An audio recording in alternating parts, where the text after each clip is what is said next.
Are there any questions or comments at this point? How do you know what the idle gap should be for each engine? So I think that it's been quite universally 0.5 millimeters. I even measured a bunch of Ronnefalk's engines, and even though that engine has a strange or different shape here, it's not just a crescent like this or circle, it's like it has a smaller circle here in the middle. Even so, measuring in the middle, 0.5 was the idle gap he had on his engines. Like he didn't know, they were just tuned correctly. I measured it, 0.5. All the different OSes, same thing.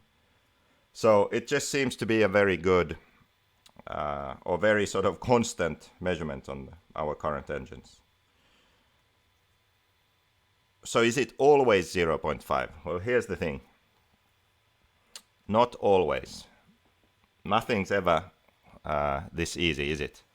Especially when the engine gets older, you could have the problem where the engine doesn't want to idle anymore. It keeps dying.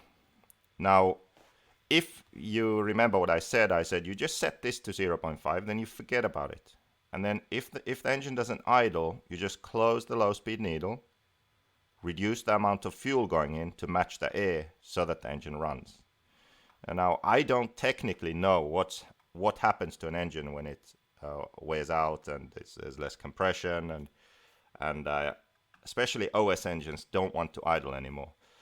You can't simply keep closing the low speed needle because the engine will actually start running lean. Even though it's not idling anymore and you think, okay, I'll close the low speed needle, then it will idle. It actually won't. You'll end up leaning out the engine too much. And that's something you notice by revving the engine. So you rev the engine, you let it idle, and then you rev the engine quickly again and it will bog because it's too lean. There's not enough fuel going into the engine. So in this situation, what you have to do is you have to open up the idle gap more. So you open up the idle gap to say maybe 0.6 millimeters. That allows more air to flow into the engine, more oxygen, and then you can open up the low speed needle a bit to allow more fuel to enter also. And then you can get even an older engine to still idle and run correctly. So over time, the idle gap you need will change. You will need a slightly larger idle gap with a more worn out engine when you start having issues idling. Also, it can cause, it can be a bit different if you are running in certain conditions. So, because the amount of oxygen in the air varies, right? But if you have a fixed idle gap, the amount of air that actually goes into the carb is always the same, but the amount of oxygen in that air is different.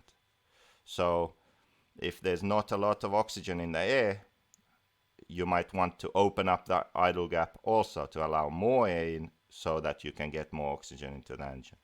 So there are times where you will want to increase the idle gap from the 0.5. But the way to tell that you need to do that is that the idle, to get the idle good, you have to run the engine lean.